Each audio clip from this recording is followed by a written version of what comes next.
We arrived at Southampton, a port city on England's south coast, which has been settled since the Stone Age.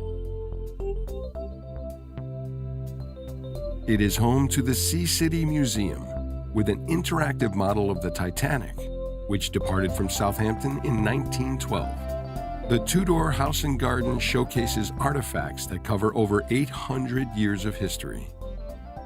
After recovering overnight from a long flight, we enjoyed a traditional English breakfast at the Giddy Bridge pub, before heading off to the Mayflower Cruise Terminal to board our ship, the Sapphire Princess.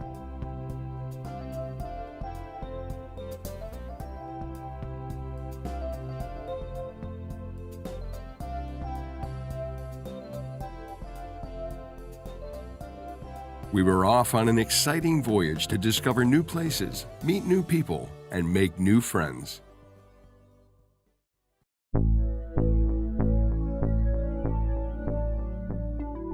Bruges is the capital and largest city in the Flemish region of Belgium. It has managed to preserve its buildings and other structures for centuries. The Church of Our Lady, whose brick spire reaches 401 feet, makes it one of the world's highest brick towers. Bruges' most famous landmark is its 13th century belfry, housing a municipal carillon.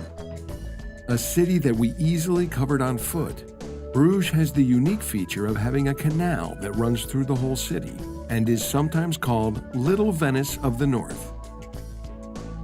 The market, the historic center of Bruges. The center of the city has restaurants, shops, hotels, and parks. Belgian waffles and fries are sold by street vendors and in shops for 1 to 3 euros, depending on the amount of toppings. One important stop was Choco Story, a museum that displays the history of Belgian chocolate. And they give out free samples. Free chocolate, anyone? After snacking on some Belgian fries and a late lunch at the Camberness Cafe, which offers a choice of over 1,000 different beers, we headed back to our ship, ready to continue on our voyage. Today, we visit Copenhagen.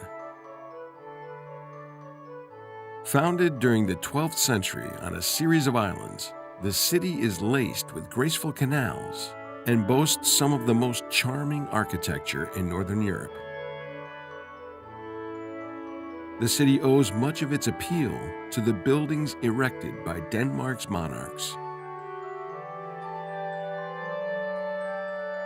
We stopped by the fabled statue of Hans Christian Andersen's Little Mermaid, the symbol of the city, and wandered the paths of Tivoli Gardens, one of Europe's oldest amusement parks.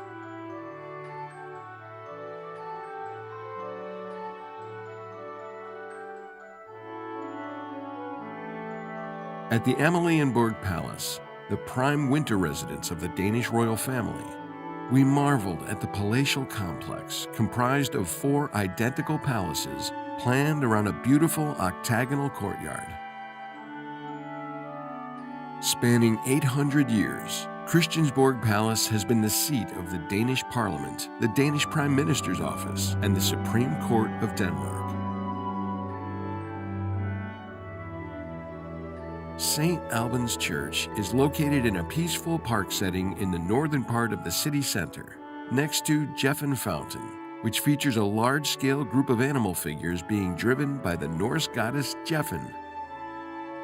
Last but not least was a canal trip through Copenhagen, before heading back to our ship and our next destination.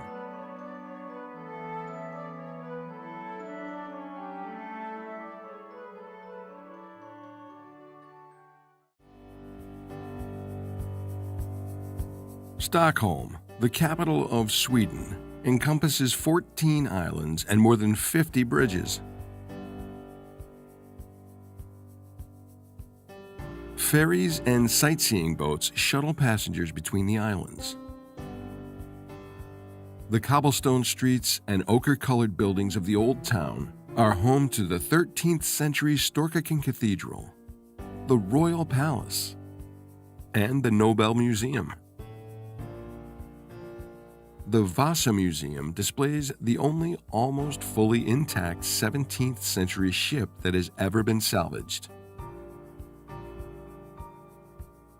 The Vasa, a 64-gun warship, foundered and sank after sailing about 1,400 yards on her maiden voyage in 1628. The main hall contains the ship itself and various exhibits related to the archaeological findings of the ships and early 17th century Sweden. The nearby Nordic Museum is dedicated to the cultural history of Sweden.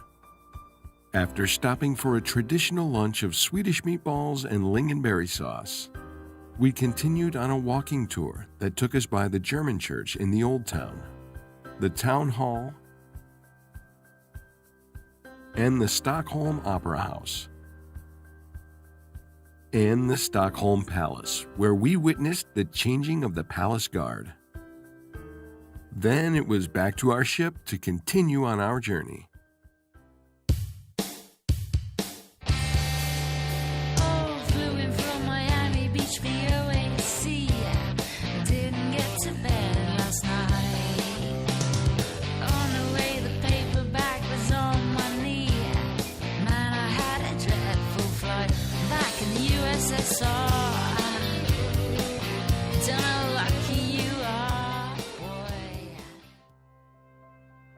Russia's window on the West, St. Petersburg remains one of the world's most beautiful cities. We visited the Peterhof Palace, built on the orders of Peter the Great.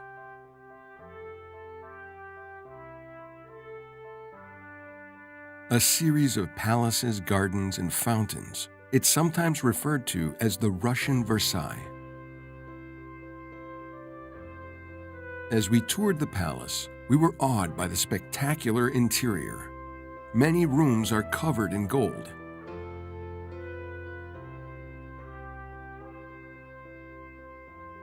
We saw beautiful furniture and artwork in every room.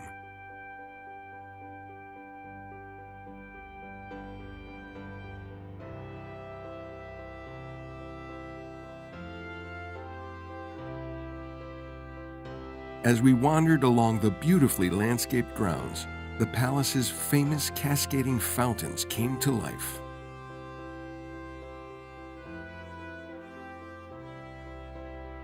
Next, we visited the Church of the Blood.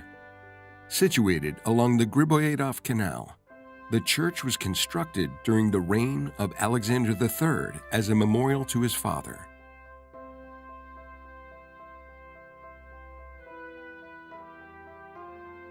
Palace Square and the Hermitage Museum of Art and Culture was our next stop. Home to more than 3 million works of art, it rivals the Louvre for the scope of its collection of masterpieces.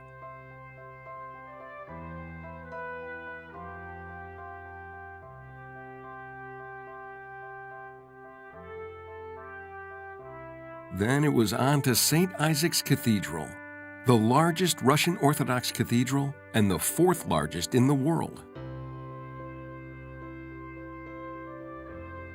And at the Peter and Paul Russian Orthodox Cathedral, we saw the final resting places of many of the Russian czars.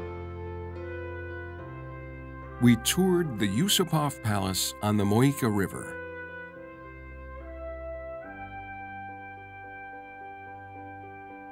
Made legendary as the scene of the assassination of Grigory Rasputin. The Ukraine girls really knock me out.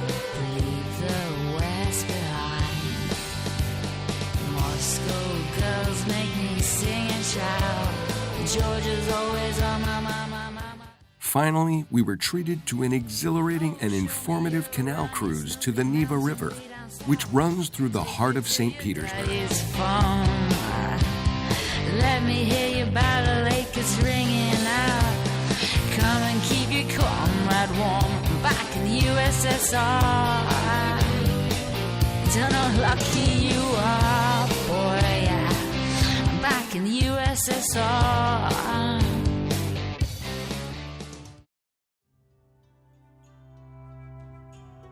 Situated on the shore of the Gulf of Finland, Tallinn is the capital and largest city of Estonia.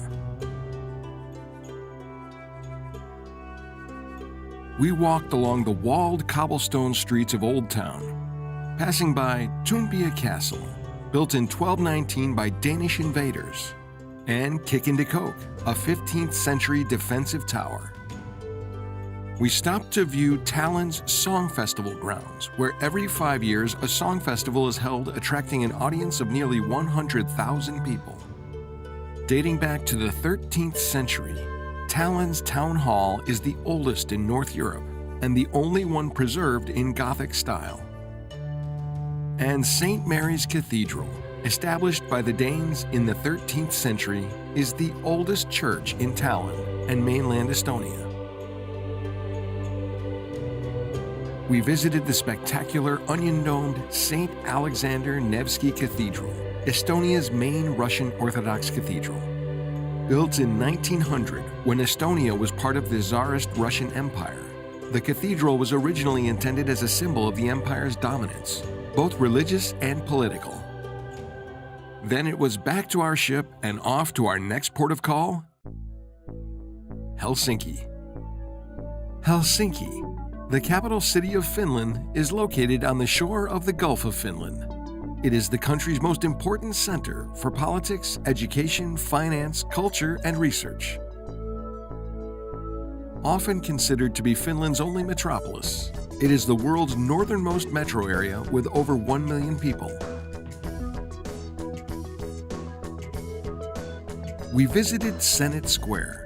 Landmarks and famous buildings surrounding the square are Helsinki Cathedral, the Government Palace, and Cederholm House, the oldest building of central Helsinki, dating back to 1757. A statue of Emperor Alexander II in the center of the square was erected in 1894 to commemorate his re-establishment of the Legislative Assembly of Finland. We walked down to Market Square, where we enjoyed a festive atmosphere with rows of tents and stalls selling clothing, food, jewelry, souvenirs, and more.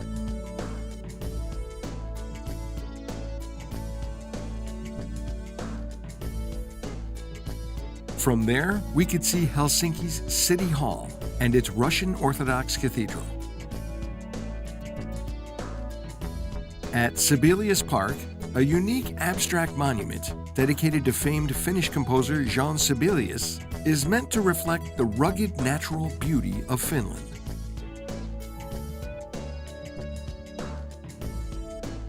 And quarried out of natural bedrock, Rock Church is one of Helsinki's most popular attractions. We were awed at its spectacular atmosphere and unique architecture.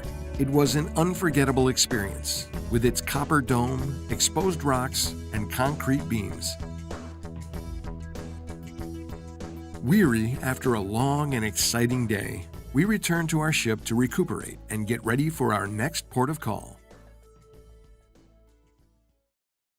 As we cruised toward our next port of call, we passed under the dramatic Ostbrunn Bridge, the third longest suspension bridge in the world, and part of a bridge tunnel system connecting Sweden and Denmark.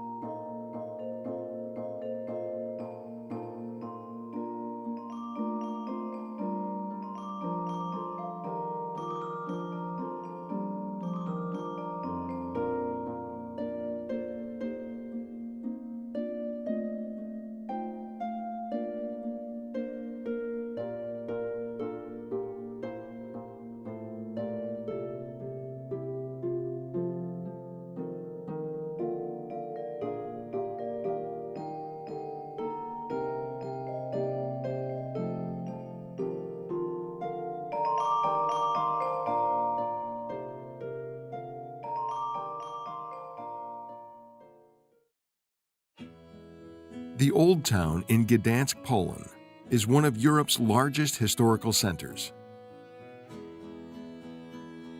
As we walked through the old city's Green Gate, we were carried back in time to the Middle Ages.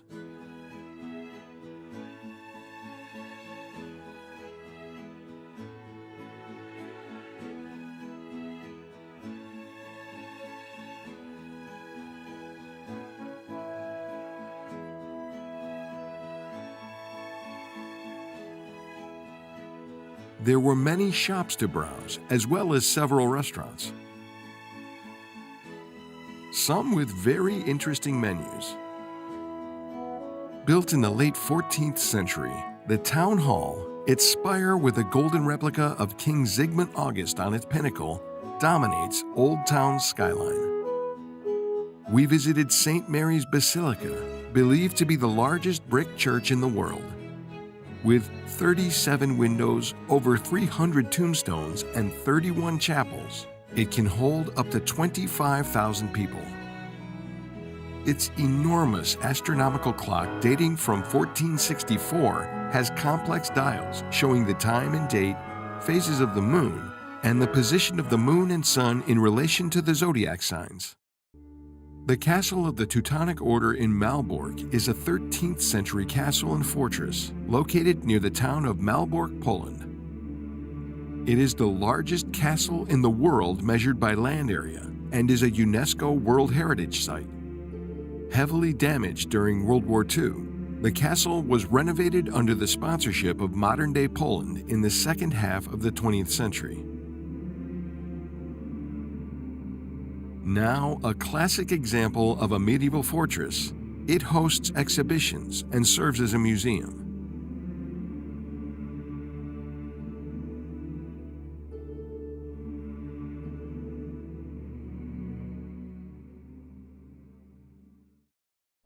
As we end our journey to the Baltics, we take away, as always, how people from all over the world are so different, yet so much alike.